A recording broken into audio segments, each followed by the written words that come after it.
There's some giant companies that exist out there, and they are really tough competitors, no question.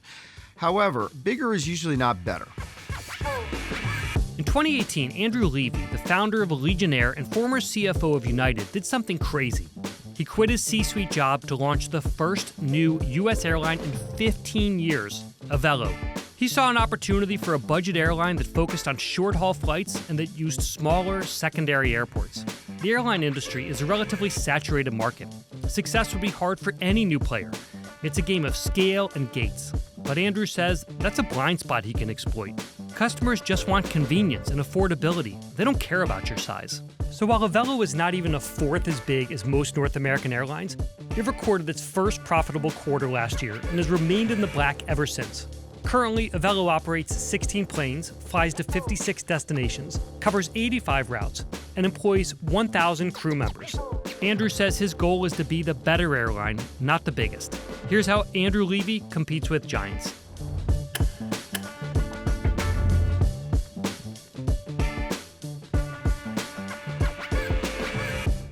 And this is your second startup airline that you've launched. What makes someone want to launch an airline? It's something I've wanted to do ever since I joined ValueJet, which was my first job back in 1994. And I got hooked on not as much the airline industry as much as just entrepreneurial, early stage, fast growing companies and being a part of a team that can create something from nothing and leave a lasting mark. And that was something that really is kind of an itch I've had ever since I saw that in the very get-go, was to do it on my own at some point.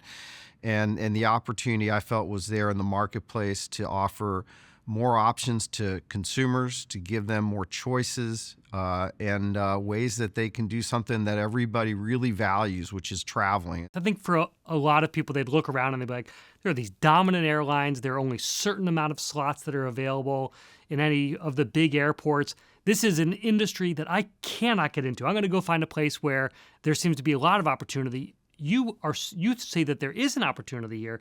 So what made you feel that? There are only 11 airlines in the United States that fly scheduled service. So it's a very big industry in terms of the number of people we touch each year, but there's not very many participants. And as you noted, there's some giant companies that exist out there, and they are really tough competitors, no question. However, bigger is usually not better. And bigger typically is slower, have more costs, have more complexity, which drives expense. And it creates opportunities for small companies that know what they're doing. They have to be well capitalized. You have to have experience, but it does create opportunities to do things that are different. And that's what we're doing at Avelo. We are serving different airports. We're making it easier for a subsector of the markets that we go into. New Haven is one great example. If you lived in that part of Connecticut, historically, you had some alternatives of maybe going up to Hartford, which didn't have a lot of service, but most people would actually drive over to LaGuardia, and that's a long drive over there. Now, by building our presence in New Haven, as one example of a base that has been successful for us, we allow people to not only get a great deal to go to the place they want to go to, but they save a tremendous amount of time. And is the goal to be a giant, or when you start a company like this, do you always think we want to be an upstart? We're always going to serve these, smaller or underserved airports. How do you think about the future? We are competing against companies that have household brands that have been around for, in some cases, over 100 years. We are not going to win competing on brand. We're not going to win competing on breadth of service or schedule. We are going to win by having a very good cost structure, which enables us to offer a very competitive fare. And we're also going to win by offering something that isn't there in the marketplace, by making it easier for people to use certain airports. It's not for everybody, but by going into these smaller secondary airports of large metro areas, we do offer a better experience for a large number of people. And down the road, maybe it'll be different. It's hard to know how things evolve over time, but that's how we're going to build a business that is unique, different, has some defensibility to it. I do not believe in size as being a benchmark of success. I've never believed that. I don't think bigger is better. I think better is better. And typically companies that do really well, they take care of their customers, they take care of their employees, we call them crew members, take care of their investors, their partners. But to me, growth is almost like a byproduct of that formula working. And, however big we may get is somewhat irrelevant to me. I just want us to run a great business, serve our customers really well.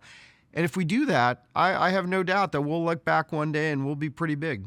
So if growth is not the benchmark that you're looking for, or the ultimate benchmark, what are the metrics that you tell your employees, your leadership team to focus on? We only have 16 airplanes. We are teeny tiny, but we have enough revenue to cover our overhead. So now the focus for us is about making sure that we have a profitable business that generates more cash.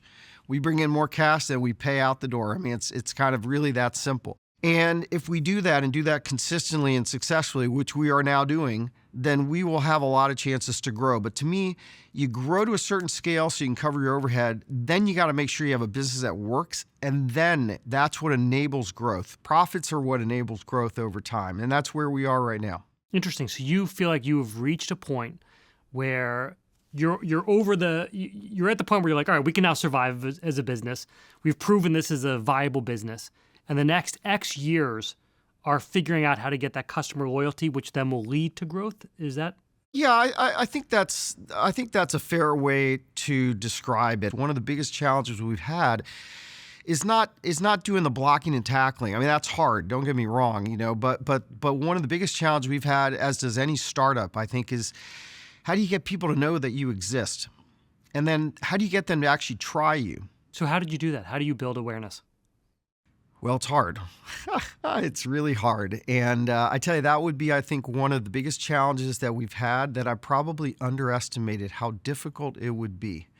Or how long it would take, I think, is maybe a better way to put it. Certainly, we have all kinds of marketing tactics that we use, whether it's public relations, whether it's billboards, traditional radio, TV, digital, you name it. We do a lot there, but by far and away, that word of mouth is so important for our kind of business, and it takes time to build that, because it takes time for people to actually try you. How much time do you ask your team to spend on thinking about the Avelo business versus the competitor's business? How do you balance that? This is what we want to achieve versus this is what they're going to do to us. I personally try to focus on things we can control, and not get too focused on things we can't control. Now, from a competitive perspective, one of the things we can control are markets we go into and how we go into them. Competition is something that we don't seek it necessarily, and I prefer people ignore us and mind what they're doing and not what we're doing. But I'm not too worried about it. We have a lot of routes where competitors come in on top of us, and we do just fine. And I am not too worried about us as long as we keep doing a great job. How do you keep people focused on just playing your own game? Look, at times it certainly can be hard, right? What I tell our team is, and I really believe this, that the race goes to the tortoise. We need to stay disciplined. We need to just go slow and steady and not react to whatever comes in our way, not chase different things here and there, not be distracted, but just make sure we execute our business. And of course, we pivot, certainly. And the facts change. And when the facts change, you have to be open to changing either tactics or strategy. And we do that. We do that very quickly. We're very agile. And we pay a great deal of attention to that. But it's easy to get distracted. And I really believe that if you're really looking to build a business in the long term, which is what we're doing here, you got to focus on what you're doing first and foremost. Is there anything in particular you would say that you put into practice that helps keep that sort of small company feeling there that you want to make sure that you preserve? I would say there's two things that I focus on in there. Number one is communication. We started a practice back in 2018 when I bought the company, and there were 10 people that were employed. And we would have a weekly call with the entire company, and we would talk about, here's what's going on. And, almost, 5.5 years later, here we are. And we still do the same thing. Now we have over 1,000 crew members around the country. And we still do that every Wednesday. We have a company town hall where I and the senior leadership team provides updates about relevant information that's happening. And then there's always the opportunity for people to either raise their hand, write a question through email if they prefer to do it anonymously, or send a chat message. And that's something we do each and every week with very few exceptions. And I think that's something that helps keep that culture alive. But I really think that a lot of it comes down to who you bring in the door to begin with. We are hiring and asking people to join us who we believe will be a good fit for our company. And we put a huge value on collaboration and teamwork. And we need people who embrace that and embrace our 4 core values. And some people do and some people don't, and that's okay. Not every place is for everybody. So we really try to be smart about talent selection on the front end.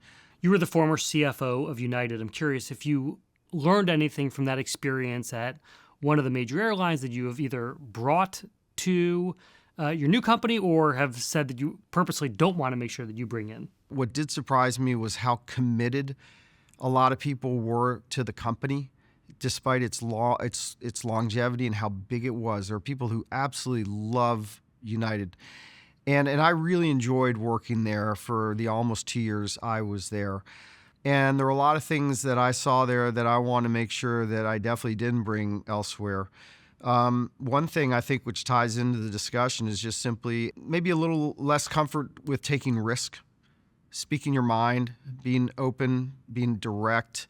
In a lot of companies, that's not a way to really get points, and it might be a way to maybe upset some folks. And that's the kind of culture I think is really toxic, because to me, what's really important is that I surround myself and my team surrounds themselves with really bright people who are here because we want them to speak their mind. We want them to say what they really think. We want to encourage that open dialogue, debate, and discussion.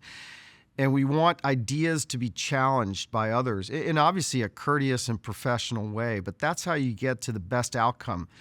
And I believe we have that here. It's fine to debate, and that doesn't mean everybody's going to agree, and that's okay. We are not a consensus-driven company. I don't like consensus-driven cultures, because I think then I think that kind of lends itself to a risk-averse environment, or you go to the lowest common denominator, the one thing everybody can agree on, which is usually the safest thing, and that's not the right answer. And when I find people in the organization, people maybe I didn't hire, but I'm in a meeting and they're willing to kind of have that discussion, I place a huge value on those people, and I immediately tell myself, okay, that's someone I'm going to keep my eye on, because that person's smart, number one. You got to be smart. But number two is they're willing to say what they really think, and that's awesome, because not everybody is comfortable with that. So I put a huge value on that personally. Here's what stood out to me. Andrew's story with Avelo Airlines shows you don't need to be the biggest player to make a big impact. Many aspiring entrepreneurs give up because they see bigger players dominating their field. But by zeroing in on underserved markets, Avelo has found a niche that larger airlines overlooked. Once you're in the game, the next step is simple. Keep the company afloat. Competing against the big guys heads-on is a losing battle. Andrew knew he couldn't outbrand the established airlines, so he focused on meticulous cost management and attracting cost-conscious travelers. He did that by keeping fares low. This strategy not only brought in new customers, but it also built loyalty. Customer experience was also crucial. Good service meant happy passengers who would then spread the word. Internally, open and consistent communication was key. Weekly town halls and a culture of transparency kept everyone on the same page, ready to respond to challenges and changes swiftly. Andrew's journey with Avelo shows that with the right focus, even smaller companies can compete against dominant brands. Now I want to hear from you. What smaller brands do you gravitate toward? Let me know which ones and why.